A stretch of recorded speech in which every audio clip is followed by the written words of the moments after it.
The conference room goes silent, not the comfortable silence of a successful meeting, but the oppressive silence that precedes devastation.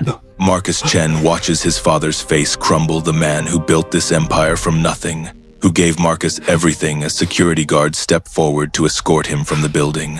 And in that moment, standing in the corner where no one else can see him, is a figure of impossible light, whose eyes hold both infinite sorrow and a promise.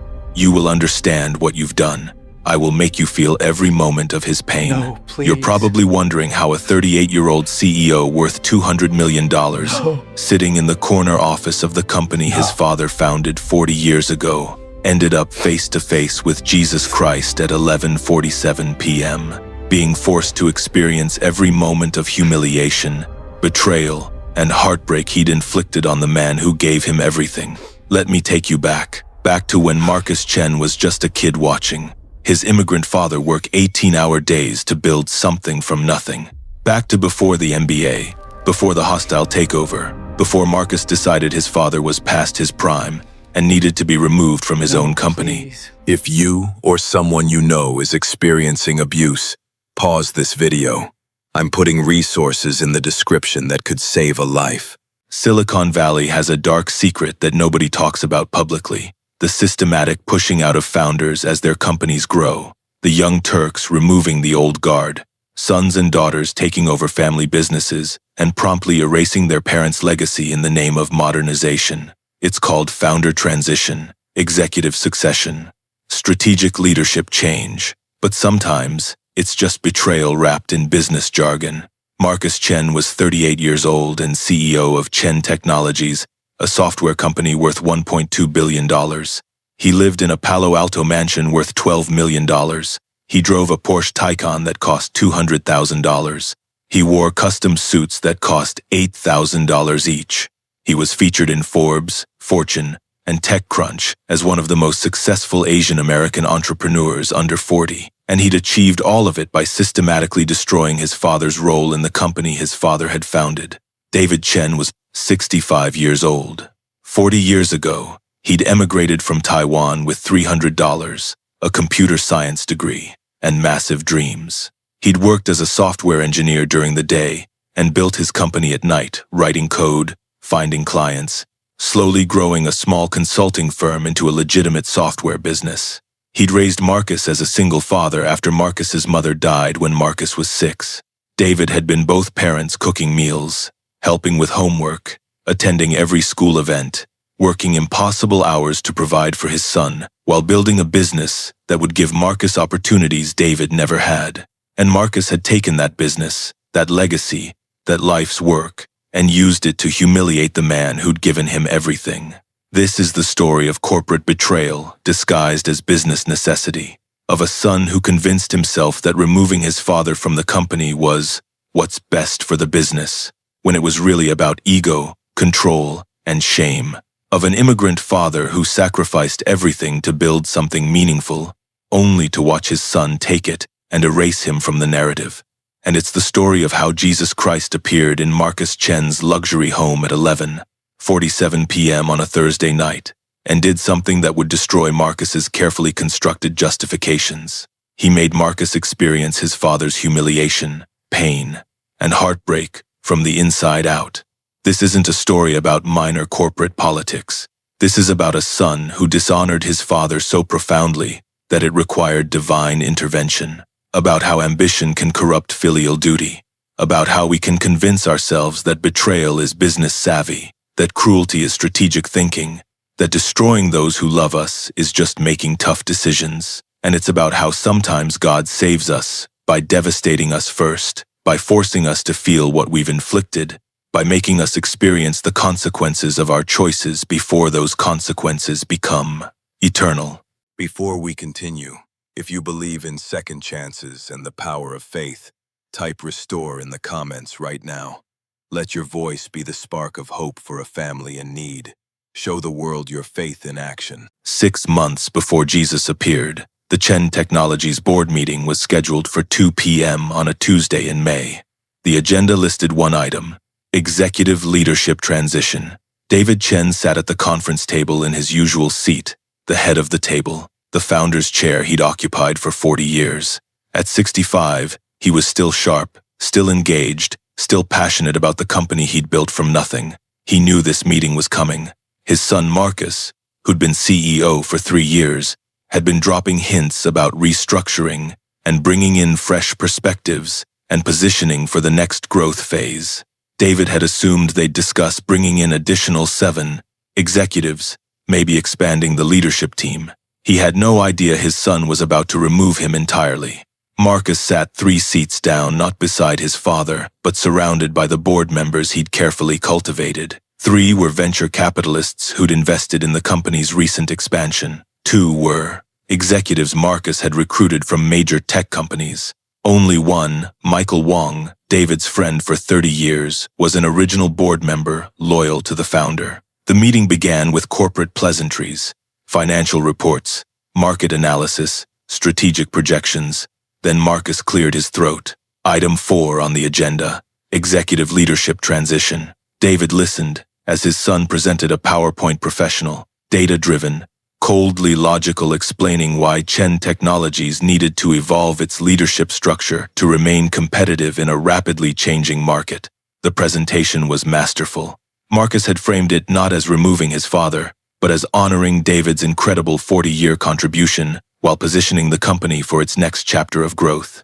The euphemisms were beautiful. The betrayal was complete. "We're recommending that David Chen transition to the role of Chairman Emeritus," Marcus said, his voice steady and professional. "An advisory position that honors his legacy while allowing new strategic leadership to drive the company forward. Chairman Emeritus, a title with no power, a ceremonial role, a polite way of saying, 'You're out.'" David's hands trembled slightly as he processed what was happening. His son was removing him from the company he'd built, using corporate language and board votes to steal what David had spent 4 decades creating. "Marcus," David said quietly, his accent still present after 40 years in America, "can we discuss this privately? Father and son? This is a board matter, not a family matter," Marcus replied, his tone remaining professional and distant. "We need to make decisions that are best for the company, regardless of personal relationships." The words hit David like a physical blow. His son was drawing a line, business versus family. And in Marcus's worldview, business won. "I don't understand," David said, his voice showing the hurt he was trying to hide. "The company is doing well. Revenue is up. Clients are happy." "Why, David," Marcus interrupted, and the use of his first name instead of dad or father was deliberate. "The tech industry is evolving rapidly. We need leadership that understands current market dynamics, that can pivot quickly, that speaks the language of modern venture capital." The implications were clear. "You're old. You're outdated. You don't belong here anymore." "I built this company," David said, his voice rising with emotion. "I started with nothing. I grew it through every downturn, every challenge. And we're grateful for that," Marcus said smoothly, "which is why we're offering this Chairman Emeritus position. You'll still be recognized as the founder. You'll have an advisory role. I'll have nothing," David said, his voice breaking. "You're taking my company, the company I built for you. I always believed you would run it with me, not instead of me." Michael Wong, David's old friend, spoke up. "Marcus, I have to say, this feels rushed. Shouldn't we have more discussion about—" "We've had plenty of discussion," Marcus said firmly. "The recommendation is clear. We need to vote." And that's when David understood. This wasn't a discussion. It was a fait accompli.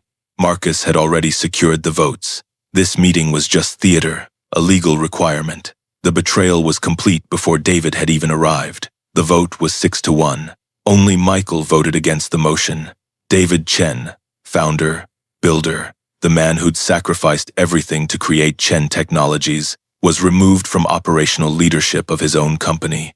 "David, you'll receive the transition documents within 48 hours, Marcus said, his tone businesslike.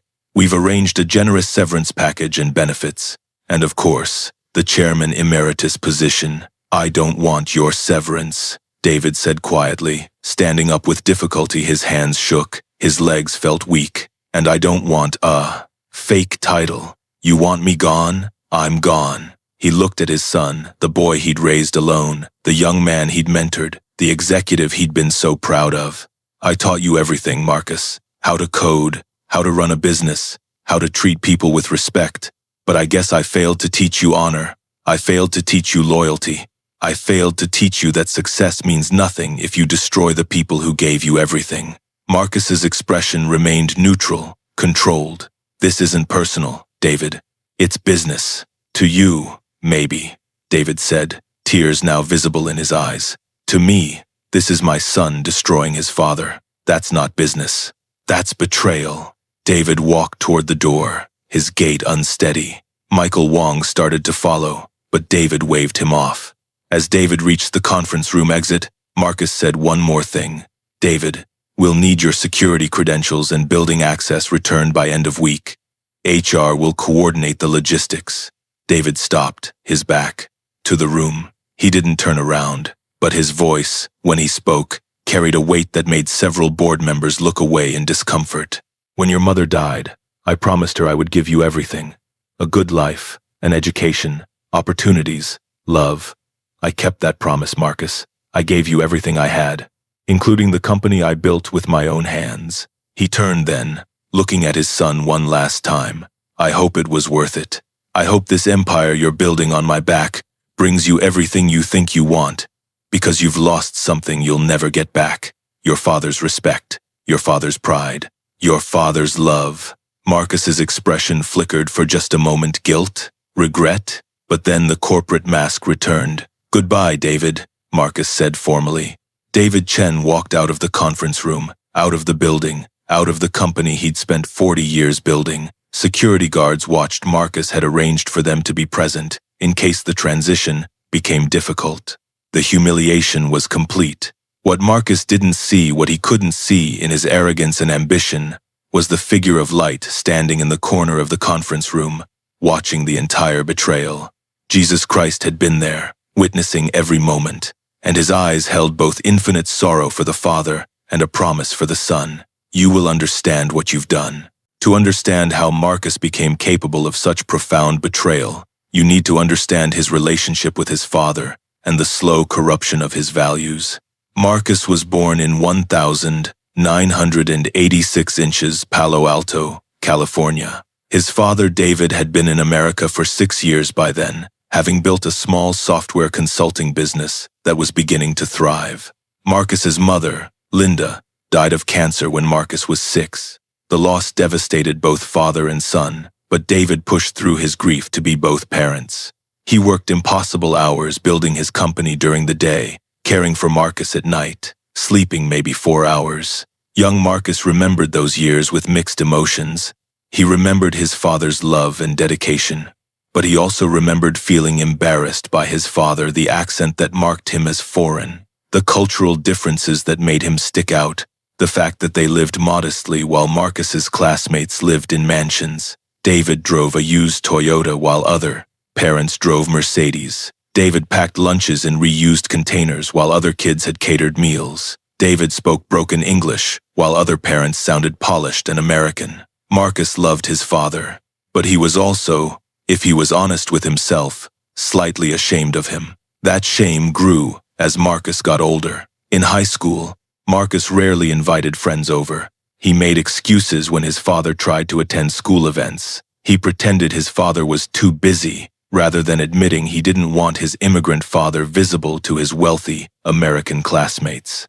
David noticed, but said nothing. He understood he'd been young once, caught between cultures. He believed Marcus would grow out of it. Meanwhile, David's company grew. What had started as a small consulting firm became a legitimate software business, specializing in enterprise solutions. By the time Marcus graduated high school, Chen Technologies employed 50 people and generated $10 million in annual revenue. David could afford to send Marcus to Stanford. Marcus studied computer science and business, becoming fluent in the language of Silicon Valley disruption, scalability, growth hacking, venture capital. During college, Marcus interned at major tech companies. He saw how they operated: the aggressive expansion, the rapid scaling, the venture funding that allowed companies to grow exponentially rather than organically. and he began to see his father's company differently, not as an impressive immigrant success story, but as a small, old-fashioned business that was leaving money on the table by not pursuing aggressive growth. After graduation, Marcus joined Chen Technologies. David was thrilled to have his son in the business, seeing it as a father-son legacy. Marcus saw it as an opportunity to modernize and scale what his father had built. The generational differences became apparent immediately. David wanted sustainable growth, treating employees and clients with loyalty and respect. Marcus wanted explosive growth, treating employees as resources and clients as revenue opportunities. David hesitated before laying off underperforming employees, giving them chances to improve.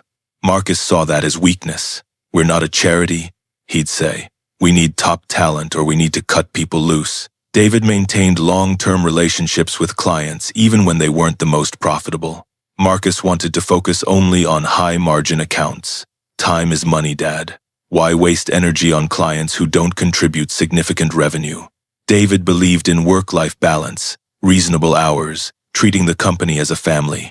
Marcus believed in hustle culture, expecting employees to give 110%, viewing the company as a machine to be optimized. For several years, they coexisted, Marcus's aggressive strategies growing the company, David's steady wisdom keeping it stable. Chen Technologies grew from $10 million to $50 million in annual revenue. Then Marcus had an idea: bring in venture capital to fund rapid expansion. David was skeptical. "We're doing well organically. Why give up equity and control to outsiders?" "Because we could be doing 20 times better," Marcus argued. "Dad, you built an impressive company, but you're thinking too small. With VC funding, we could expand nationally, internationally. We could be worth hundreds of millions." "At what cost?" David asked. "Venture capitalists will want aggressive returns. They'll push us to make decisions that prioritize profit over people." "That's business," Marcus said, with a tone that implied his father didn't understand modern commerce. Eventually, Marcus convinced the board, which at the time was mostly David's friends and loyal employees, to accept a $25 million investment from a prominent VC firm. The VCs immediately pushed for professionalization of leadership. They wanted proven Silicon Valley executives, rather than the founder-led model. They wanted Marcus elevated to CEO, while David remained as Chief Technology Officer and Chairman. David agreed, believing his son was ready for the leadership role. And besides, David thought, he'd still have significant influence as CTO and chairman. What David didn't understand, what he was too trusting to see, was that this was the beginning of his systematic removal. As CEO, Marcus immediately began changing the company culture. He brought in executives from major tech companies, people who'd never known the early struggle, who viewed the company purely as a vehicle for career advancement and financial gain. He implemented stack ranking, forcing managers to identify and fire the bottom 10% of performers every year. David's loyal employees, many who'd been there for decades, were systematically pushed out and replaced with younger, more culturally aligned hires. He changed the company's mission from David's modest, providing quality software solutions for businesses, to Marcus's aggressive, disrupting the enterprise software market through innovative, scalable technology. He moved the office from the modest building, where Chen Technologies had always been based, to a flashy new space in downtown San Francisco, expensive, modern, designed to impress VCs rather than serve employees. And slowly, systematically, he erased his father's presence from the company. David's name came off the patents reclassified as Company Innovations rather than David Chen Innovations. The company origin story and marketing materials shifted from founded by immigrant, entrepreneur David Chen to vague references to founded by visionary technologists. Photos in the office shifted from historical pictures including David to modern shots of Marcus and his executive team. David watched his legacy being erased in real time, but he said nothing, convincing himself this was just modernization, that Marcus knew what he was doing, that this was natural evolution, until the board meeting where Marcus removed him entirely. If this moment is touching your heart, share your story or a prayer request in the comments below. Someone watching may need the encouragement only you can give. Tag a friend who could use this message of hope today. After being forced out, David Chen fell into a deep depression. He'd dedicated 40 years to building Chen Technologies. The company was his identity, his purpose, his legacy, and his son had stolen it and discarded him. David's modest house in Mountain View felt empty. He'd lived simply despite the company's success, believing in saving and reinvesting rather than displays of wealth. Now he sat in that small house, financially comfortable but emotionally devastated. He tried to reach out to Marcus several times. Phone calls that went to voicemail, emails that received brief, formal responses from Marcus's assistant, text messages that were ignored. Marcus had cut his father out completely, not just from the company, but from his life. Meanwhile, Marcus's empire grew. With David gone, Marcus pushed the company even harder. He brought in a new CTO who implemented aggressive development timelines. He signed massive contracts with enterprise clients, prioritizing growth over enterprising sustainability. He positioned Chen Technologies for a potential IPO that would make him a billionaire, and he convinced himself he'd done the right thing. When colleagues asked about his father, Marcus would say, "David built an impressive foundation, but he wasn't equipped to lead a modern tech company." Sometimes, you have to make hard decisions for the good of the business. When reporters asked about the founder, Marcus would give carefully crafted responses. "My father was instrumental in the company's early days, and we honor his contributions. But Chen Technologies is now positioned for the next generation of innovation." He never said Dad, always David, or my father, or the founder, creating distance, making it impersonal. Marcus told himself the distance was necessary, that mixing family and business was messy, that he was simply being professional. But the truth he was desperately avoiding was simpler and darker. He was ashamed of his father, ashamed of the mented accent, the old-fashioned values, the humble origins. Marcus had become the kind of successful Silicon Valley CEO who looked good in Forbes, and his immigrant father didn't fit that image. So Marcus erased him and convinced himself it was business necessity rather than filial betrayal. For 6 months, Marcus lived in his carefully constructed justification, his luxury home, his luxury car, his luxury lifestyle, all built on the foundation his father had created and the empire he'd stolen from him. Until the night of November 18th, when Jesus Christ appeared in Marcus's home study and did something that would shatter every justification Marcus had built. He made Marcus feel exactly what David had felt. November 18th, Thursday night, 11:47 p.m. Marcus Chen sat in his home study, a room lined with expensive books he'd never read, decorated with awards he'd won running his father's company, dominated by a glass desk that cost $40,000. He was reviewing financial projections for Chen Technologies' planned IPO. If everything went according to plan, the company would go public in 6 months at a valuation of $1.5 billion. Marcus's shares would be worth approximately $200 million. Success, empire, everything he'd worked for. His phone buzzed. A text from one of the VCs on his board. "Marcus, these numbers look incredible. You've built something amazing. Can't wait for the IPO." Marcus smiled. Yes, he'd built something amazing. He'd taken his father's small company and transformed it into a unicorn. That was his achievement, his vision, his execution. The fact that it was only possible because his father had spent 40 years building the foundation, Marcus had stopped thinking about that months ago. He was about to respond to the text when the temperature in the study suddenly dropped. Not gradually, instantly. Marcus's breath became visible in the air. Frost formed on the windows. The expensive electronics around him powered down as if all energy was being drawn away. "What the?" Marcus stood up, reaching for his phone to check the smart home app. But before he could open it, he felt it. A presence so overwhelming, so undeniable, that his rational Silicon Valley mind couldn't process it. Someone, something, was in his study. Marcus spun around, his heart pounding, instincts screaming danger. The corner of the room near his bookshelves was glowing, not reflecting light, generating light. Golden, warm light that seemed to emanate from the air itself, growing steadily brighter, more intense, more impossible. Marcus's mind raced through explanations. Hallucination? Stroke? Someone drugged me? This isn't possible. This can't be real. But even as he thought it, he knew it was real. More real than anything he'd ever experienced. The light took form. A figure emerged, a man in simple white robes that seemed woven from light itself. His face held both infinite compassion and absolute authority. His eyes were ancient, knowing, seeing everything, including every sin Marcus had committed, every justification he'd crafted, every lie he'd told himself. Marcus knew immediately who this was. Despite not having attended church since childhood, despite building his life on secular success, he knew. Jesus, he whispered. Yes, Marcus Chen, the figure said, and his voice filled the entire study despite being spoken softly. I am Jesus Christ, the one your father prays to every night, the one he begs to save you before you lose your soul completely. And tonight, I've come because those prayers have moved heaven. Marcus's legs felt weak. He backed up against his expensive desk. This isn't real. This is some kind of hallucination. I'm having a medical emergency.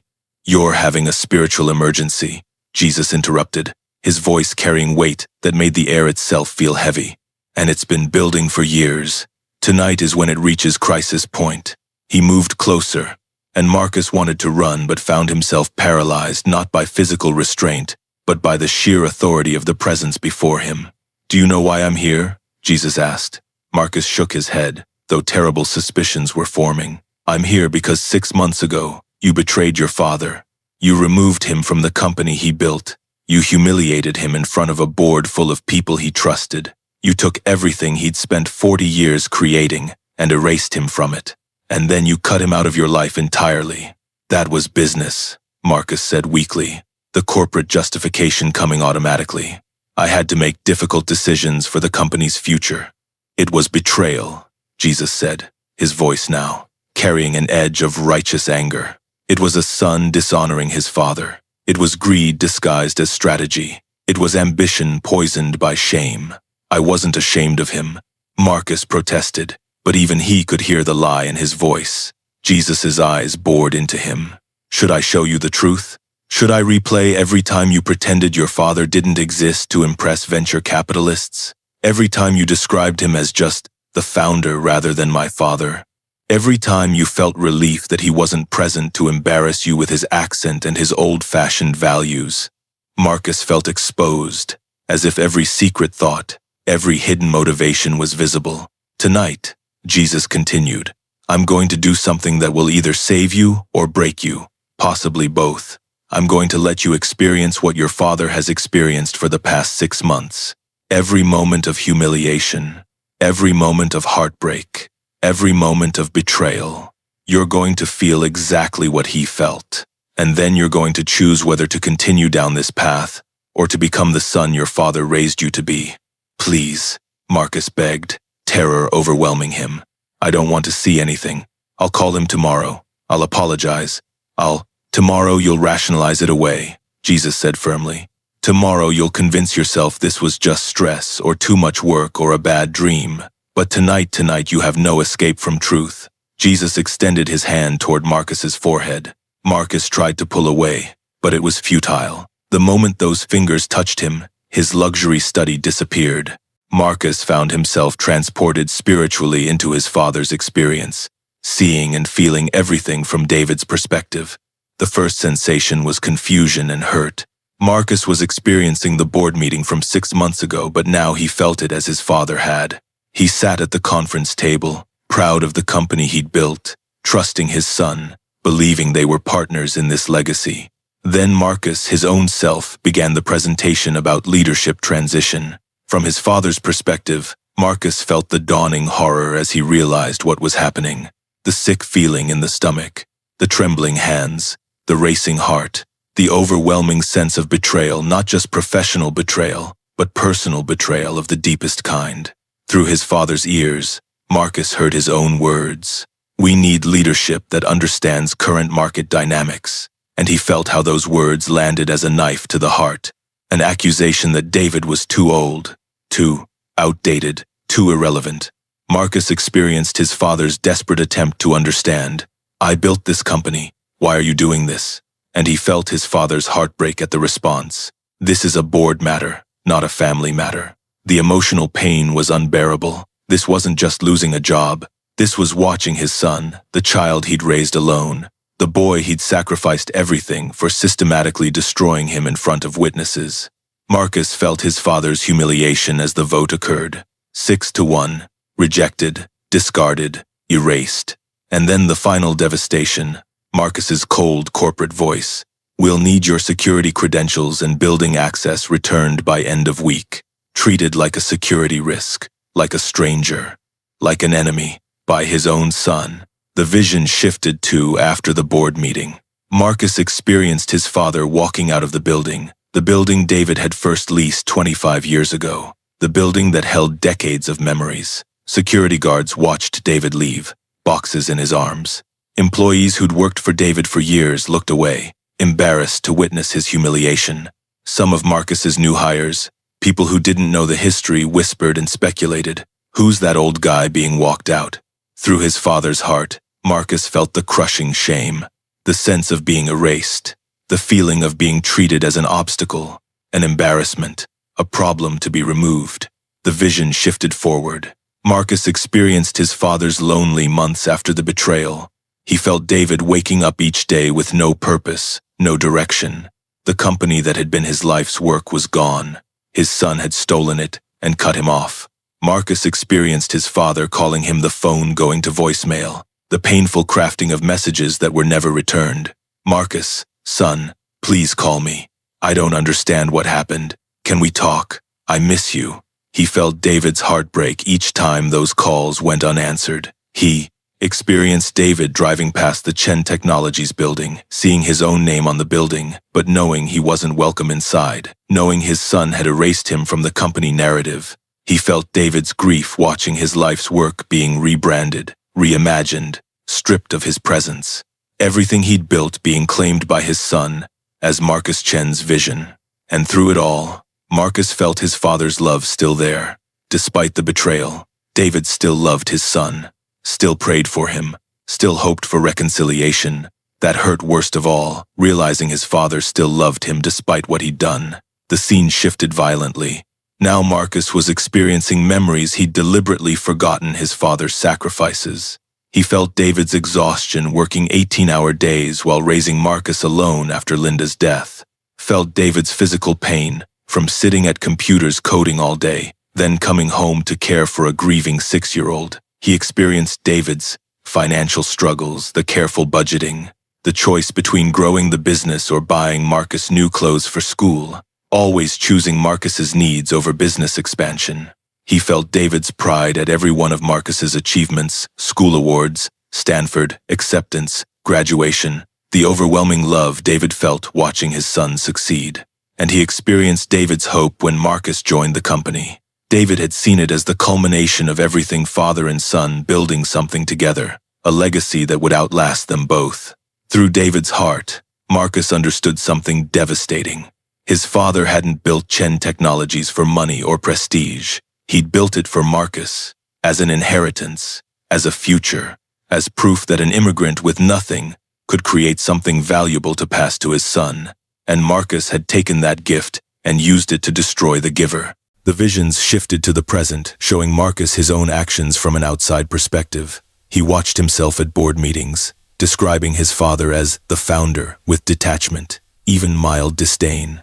Saw himself laughing with VCs about old-school tech entrepreneurs who don't understand modern scaling. He watched himself being interviewed for Forbes, taking credit for transforming a small consulting firm into a unicorn, never mentioning it was his father's firm, never acknowledging the 40 years of groundwork that made his success possible.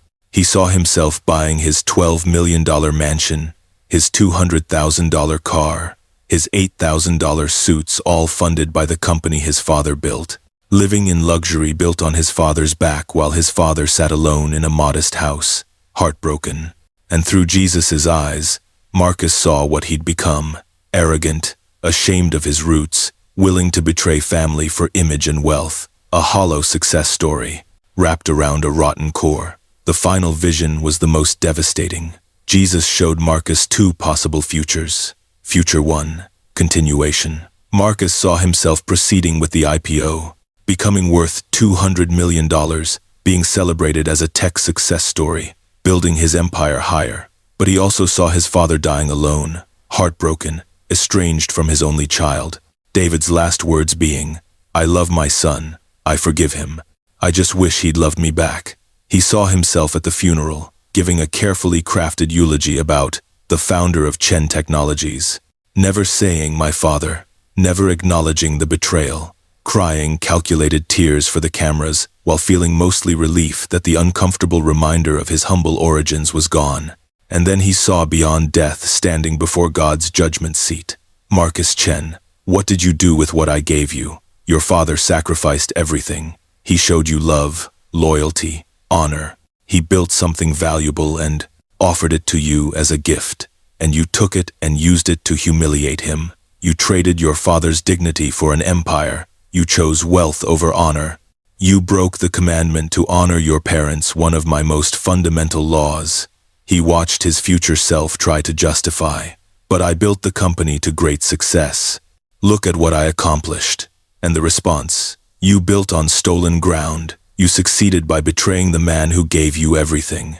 Your empire is built on your father's heartbreak. Depart from me. I never knew you." Marcus saw where that path led: eternal separation from God, eternal regret, eternal consciousness of the father he destroyed for temporary success. Future 2. Redemption.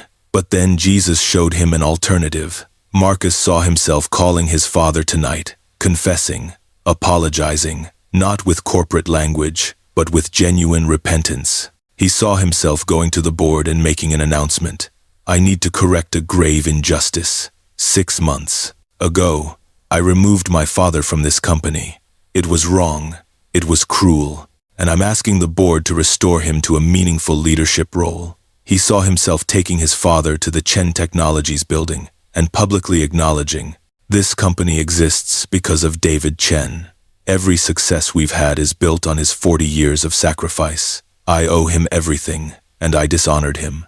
I'm sorry."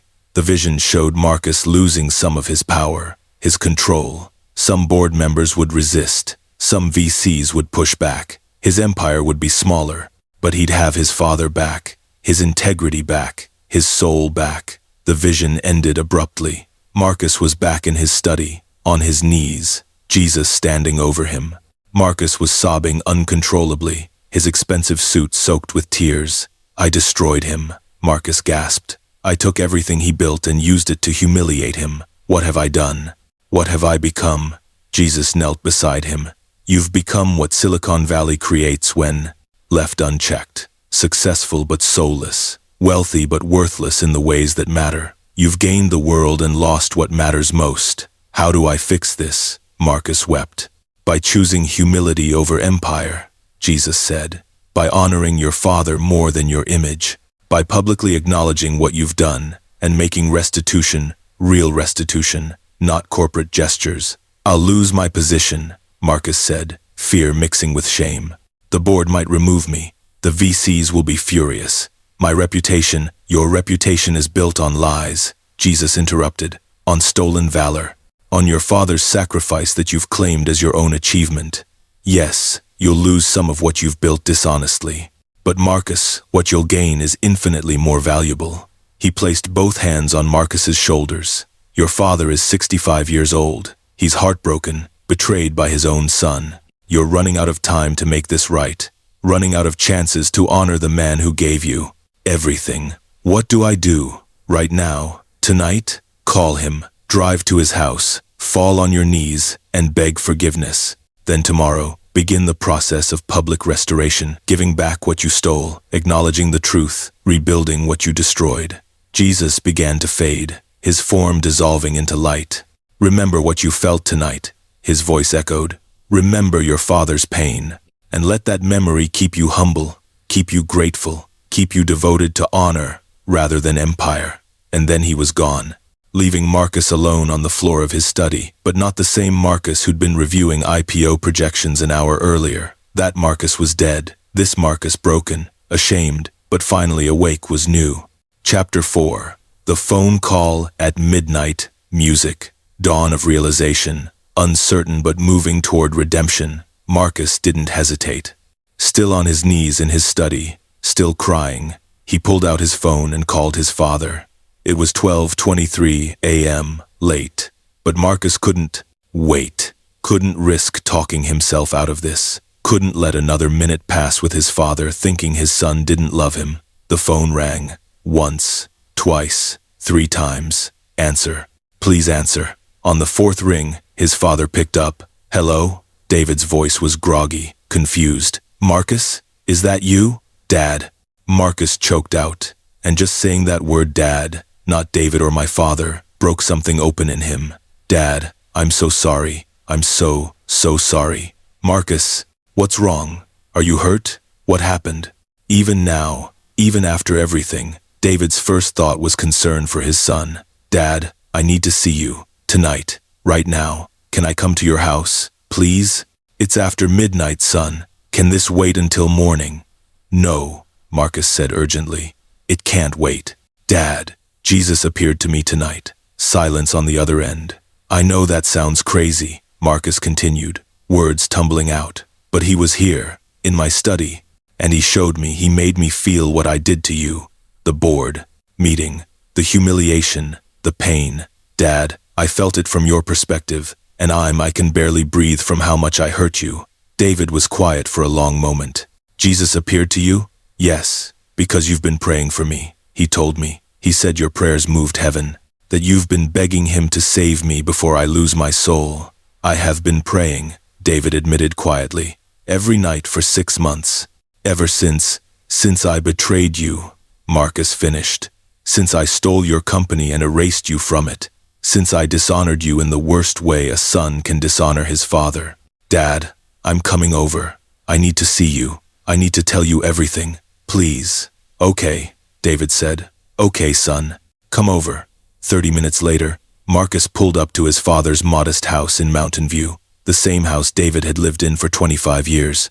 A small, simple home that Marcus had always been vaguely embarrassed by, especially after he'd bought his mansion in Palo Alto. Now he saw it differently, not as evidence of his father's lack of ambition, but as evidence of his father's values.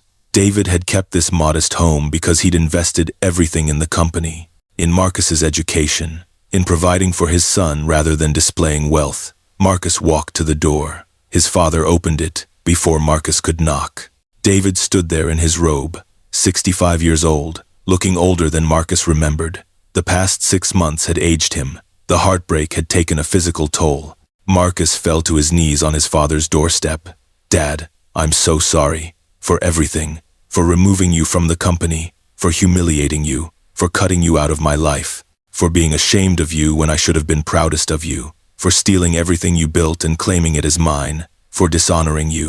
David stood frozen, tears forming in his eyes. Jesus showed me what I did to you, Marcus continued, sobbing.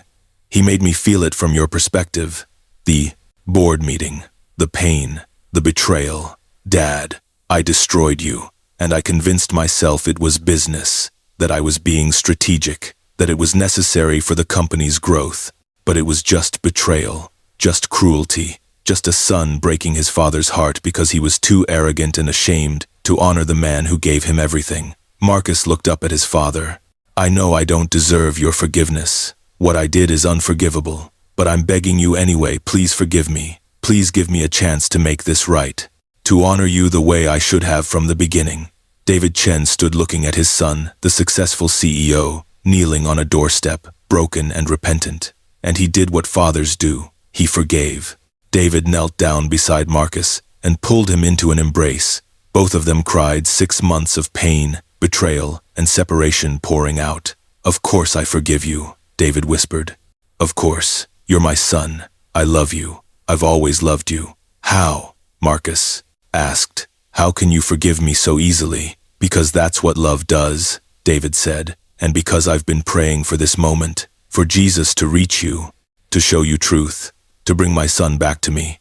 They sat on the doorstep together, father and son, holding each other. Dad, I need to tell you everything, Marcus said eventually, about why I did what I did, about the shame I felt, about how I let success and image corrupt me.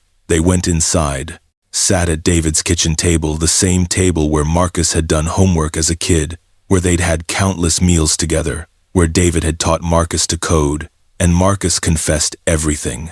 The years of shame about his immigrant father, the embarrassment about the accent, the cultural differences, the desire to fit into Silicon Valley's image of success, the VCs who'd made comments about old-school founders, the systematic erasure of David from the company narrative, the relief Marcus had felt when David was gone, and Marcus could claim full credit. David listened without interrupting, his face showing pain but also understanding. "I became someone I don't recognize," Marcus finished. "Someone who valued wealth over family, empire over integrity, image over honor. And Dad, I'm so sorry, not just for removing you from the company, but for the years before that, for being ashamed of you when you were the most honorable person I knew." "Marcus," David said after a long silence, "I'm not going to pretend this doesn't hurt. It does. What you did at that board meeting was one of the most painful experiences of my life. Watching my son erase me from the company I built, it broke something in me." Marcus nodded, tears streaming. "But," David continued, "I also understand that you were lost. Success can poison people, make them forget what matters. Silicon Valley especially, it creates a culture where everything is about growth, scaling, disruption, where old-fashioned values like loyalty and honor seem like weaknesses." He reached across the table and took Marcus's hand. "You made terrible choices, but you're my son, and you're here now, repenting genuinely. That's what matters. Jesus reached you. My prayers were answered. You came back. What do I do now?" Marcus asked. "How do I make this right?" David thought carefully. "First, we need to restore my role in the company, not out of revenge, but because it's right. That company is my legacy too. You can't erase 40 years of my work and call it yours." "I'll go to the board tomorrow," Marcus said. "I'll tell them what I did was wrong, that I want to restore you as co-CEO or chairman with real authority." "Not co-CEO," David interrupted gently. "I don't need to run the day-to-day operations. You've done well growing the company, even if your methods troubled me. But I want a meaningful role, chief strategy officer maybe. A position where I can contribute, where my legacy is acknowledged, where I'm treated with respect." "Whatever you want," Marcus said. "Whatever makes this right." "Second," David continued, "you need to publicly acknowledge what happened in the company, to the press. Not to humiliate yourself, but to tell the truth, to give credit where it's due, to show others that success without honor is hollow." Marcus nodded, knowing this would be difficult but necessary. "And third," David said, his voice softening, "you need to rebuild our relationship, not as CEO and former founder, but as son and father. That's what I've missed most, my son. Not my position in the company. You." "I want that too," Marcus said. More than anything, they talked until 4 a.m., processing everything, planning next steps, beginning the long journey of healing. As Marcus finally stood to leave, David hugged him again. "I'm proud of you, son," David said. "How can you be proud of me after what I did? Because you had the courage to face truth when Jesus showed it to you. Because you chose repentance over fart, justification. Because you're taking the hard path of restoration rather than the easy path of continued deceit. That takes strength, Marcus. Real strength." Challenging but ultimately triumphant, transformation theme. The next morning, Marcus called an emergency board meeting. Several board members were annoyed at the short notice. The VCs, especially, they were used to Marcus being compliant, focused on growth metrics and IPO timelines. Marcus stood at the head of the conference table, the same room where he'd betrayed his father 6 months earlier. "Thank you all for coming on short notice. I have an announcement that can't wait." Richard Bloom, the lead VC investor, checked his watch impatiently. "Marcus, this better be good. We've got the IPO roadshow starting in 3 weeks. The IPO is going to be delayed," Marcus interrupted, "because I need to address something I should have addressed 6 months ago. Something that's been wrong from the beginning." The board members exchanged concerned glances. 6 months ago, I stood in this room and recommended removing David Chen from operational leadership. I framed it as strategic, necessity, as positioning the company for growth, as bringing in fresh perspective. Marcus paused, his voice becoming heavy with emotion. But I lied. To you, to myself, to everyone. The truth is, I removed my father because I was ashamed of him, ashamed of his immigrant background, his accent, his old-fashioned values. I wanted to claim Chen Technologies as my company, MY Success, MY Empire. So I erased the man who spent 40 years building it. I dishonored my father, and I need to make that right. Richard Bloom's face darkened. Marcus, what are you saying exactly? I'm saying I was wrong, profoundly, morally wrong.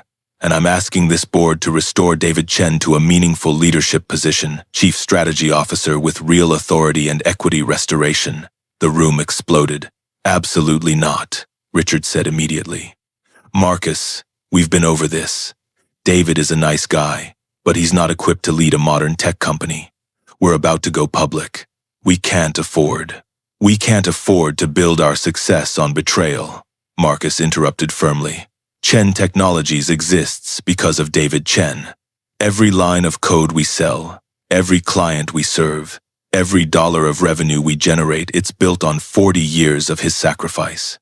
And I will not take this company public while pretending that legacy doesn't exist. Another board member, Jennifer Martinez, spoke up. Marcus, I appreciate the sentiment, but this is bad optics. We've already positioned the company as your vision.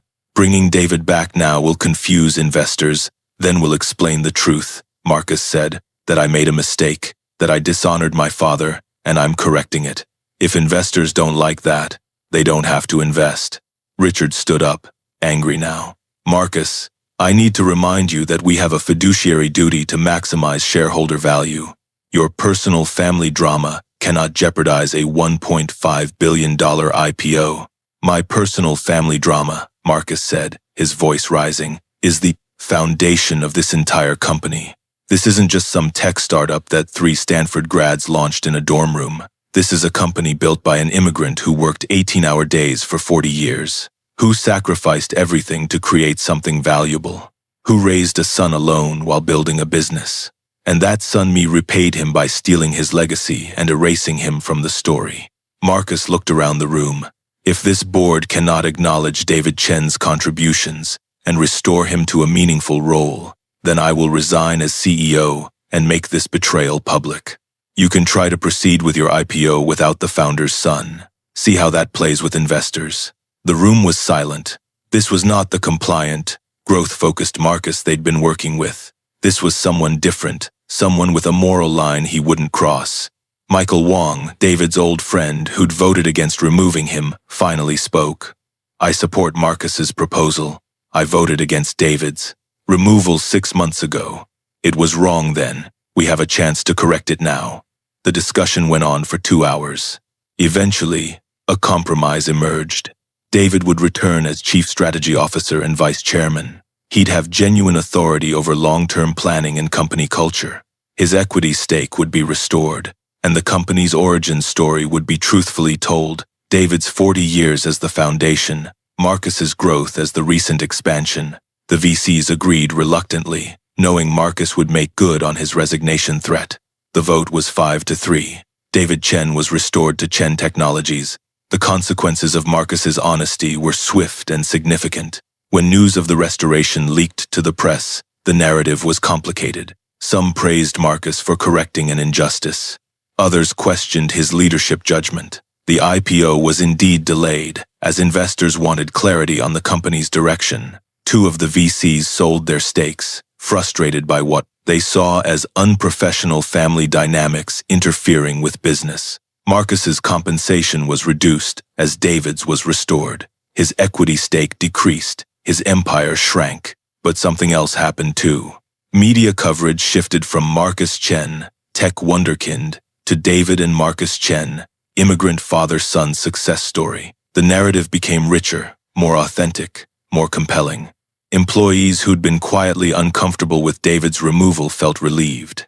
Company culture began shifting back toward David's values, loyalty, sustainability, treating employees as people rather than resources. And most importantly, Marcus and David began rebuilding their relationship. They had dinner together twice a week. They worked together on company strategy. They appeared together at company events, board meetings, and investor presentations. Marcus introduced his father with pride. "This is David Chen, the founder of Chen Technologies. Everything you see here exists because of his 40 years of sacrifice.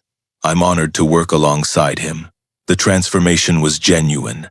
The restoration was real. 6 months after Jesus appeared, Chen Technologies went public at a valuation of $1.1 billion, lower than the projected $1.5 billion, but still successful. Marcus's shares were worth approximately $120 million, significantly less than the $200 million he'd expected, but still substantial. During the IPO celebration, Marcus gave a speech. "Today is a milestone for Chen Technologies, but I want to be clear about how we got here. This company was founded 40 years ago by my father, David Chen, an immigrant from Taiwan, who arrived with $300 and massive dreams, who worked impossible hours building this business while raising me alone after my mother died, who sacrificed comfort, wealth, and recognition to create something meaningful." Marcus looked at his father, standing beside him. "6 months ago, I made the worst decision of my life. I removed my father from this company. I erased his legacy. I dishonored the man who gave me everything, and I convinced myself it was business necessity when it was really betrayal. The audience, investors, employees, press was silent, but my father never stopped loving me, never stopped praying for me, and his prayers brought me back. They made me face truth. They saved me from destroying my soul, pursuing success built on stolen ground. Today, I'm not just celebrating Chen Technologies' success. I'm celebrating being restored to my father, being given a second chance I don't deserve, being saved from becoming someone who valued empire over integrity." Marcus turned to David. "Dad, thank you for forgiving me. Thank you for praying for me.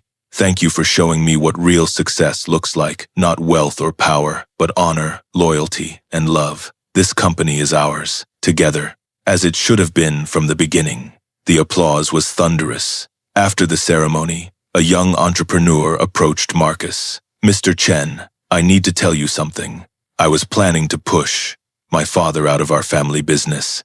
He founded it 30 years ago, but I thought he was holding us back. But hearing your story, I'm not doing that. My dad stays. Thank you for being honest about your mistake. It saved me from making the same one." Marcus hugged the stranger. "That's why I told the truth publicly, so others wouldn't have to learn this lesson the way I did." 2 years after Jesus appeared, Marcus and David sat together in the Chen Technologies office, now expanded to include historical displays honoring the company's 42-year history.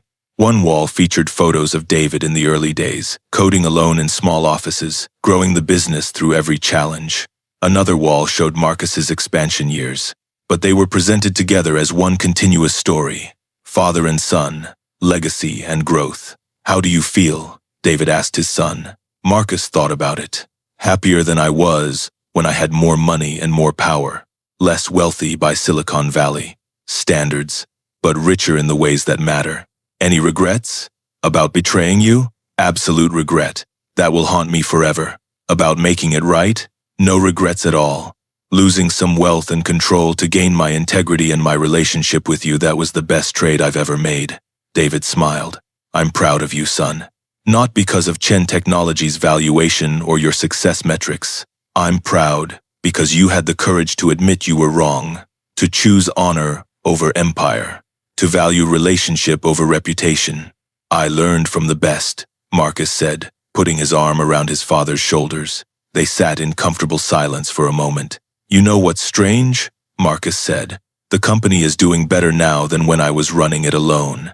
Investors like the father-son story. Employees are more loyal because they see we actually value people. Clients trust us more because our values feel authentic. Integrity is good business," David said simply. "I tried to teach you that for years. You just had to learn it the hard way.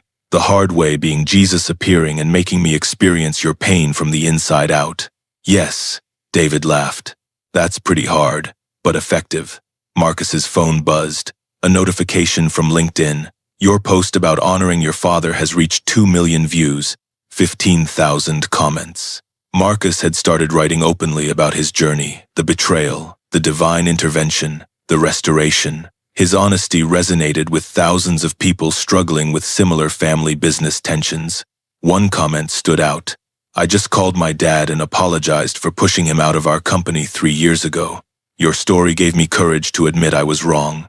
We're working on restoration now. Thank you." Marcus showed the comment to his father. "This is why Jesus saved me. Not just for my own sake, but so my story could help others avoid destroying their families for business success."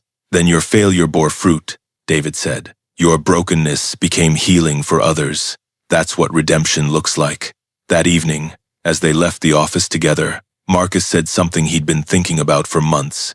"Dad, I want to start a foundation, using some of my IPO proceeds, to help immigrant entrepreneurs, especially Asian Americans, build businesses without sacrificing their families, to provide mentorship about integrity in business, to prevent other sons from betraying their fathers the way I did."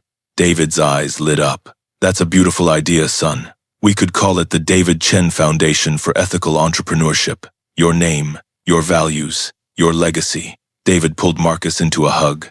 "No, we call it the Chen Family Foundation, because this isn't just my legacy anymore. It's ours. Together." As they walked to their cars, Marcus looked up at the building, the Chen Technologies headquarters, the company his father had built, the empire they now ran together. 2 years ago, he'd been willing to destroy his father to claim this empire as his alone. Now he understood. The empire meant nothing without honor. Success meant nothing without integrity. Wealth meant nothing without love. He'd almost lost his soul pursuing false success. But his father's prayers had built a bridge that Jesus crossed to save him. And that salvation hadn't just restored Marcus, it had transformed Chen Technologies into something better than Marcus's solo ambition could ever have created. A true legacy, built on honor, father and son, together. Corporate betrayal of family is one of Silicon Valley's open secrets. The systematic pushing out of founders, the removal of elderly parents from family businesses, the erasure of immigrant sacrifices from company origin stories. It's often justified with business language. Strategic transition, professional management. Scaling requires change. But underneath the jargon is often something darker. Shame about humble origins, desire for sole credit, prioritization of image over honor. Marcus Chen's story is extreme, but the pattern is tragically common. Adult children who achieve success and then minimize their parents' contributions, who feel embarrassed by their working class or immigrant backgrounds, who erase the sacrifices that made their success possible. The commandment to honor your father and mother isn't just for children, it's a lifelong obligation. And it's especially tested when parents don't fit our image of success, when their presence seems inconvenient to our ambitions, when honoring them might cost us something we value. What saved Marcus? 2 things: his father's relentless prayers and Jesus' willingness to devastate him with truth, by making him experience his victim's suffering. Sometimes love looks like brutal conviction. Sometimes grace requires destruction of our false justifications. Sometimes God saves us by breaking us first. If you're in a position where you've pushed out a parent or elder from something, they built a business, a organization, a family legacy, hear this. You may have legal right. You may have business justification. You may have board approval. But do you have moral authority? Have you honored the sacrifice that created the foundation you're standing on? And if you're a parent whose child has pushed you aside after you built something for them, hear this. Your prayers matter. David's prayers reached heaven and brought divine intervention. Your faithful intercession can do the same. The Bible is clear about honoring parents. It's one of the 10 Commandments. It comes with a promise that your days may be long in the land, but it also comes with a warning. Dishonoring parents has consequences not just earthly but eternal. Marcus stood at the edge of losing his soul. His empire was built on his father's back. His success was stolen valor. And he was heading toward a judgment that would strip away every justification and expose the naked truth of betrayal. But he responded when Jesus appeared. He could have rationalized, minimized, defended. Instead, he accepted truth and chose costly restoration. What would Jesus show you if he appeared tonight? Whose sacrifice have you minimized? Whose legacy have you stolen? Whose honor have you trampled in pursuit of success? You don't need to wait for a supernatural encounter. You can choose truth right now. You can acknowledge the parents, mentors, founders who built what you're enjoying. You can restore what you've taken. You can honor before it's too late. It will cost you. It cost Marcus some wealth, some power, some control. But what he gained his father, his integrity, his soul was infinitely more valuable. In a business culture that worships growth, scaling, and disruption at any cost, Jesus offers a different metric: honor, integrity, love. In an economy that treats relationships as disposable and parents as inconvenient, Jesus commands us to honor those who gave us everything. Choose wisely, because empires built on betrayal eventually collapse. Success purchased with dishonor eventually rings hollow. Wealth gained by dishonoring parents becomes a curse rather than a blessing. But restoration, painful, costly, humble restoration that transforms everything, that turns stolen success into shared legacy. That converts betrayal into testimony. That makes your failure bear fruit by preventing others from repeating it. Marcus Chen almost lost everything that mattered to gain everything that didn't. His father's prayers saved him. Jesus' intervention restored him. Don't wait until divine intervention becomes necessary. Honor your parents now. Acknowledge their sacrifices now. Restore what you've taken now, because tomorrow isn't promised, and the judgment for dishonoring parents is real, serious, and eternal. Subscribe to Tales of God's Grace for more true miracles and stories of redemption. Your support helps us reach and restore families around the world. Don't forget to tag a friend and share this video, so together we can spread faith, love, and healing where it's needed most.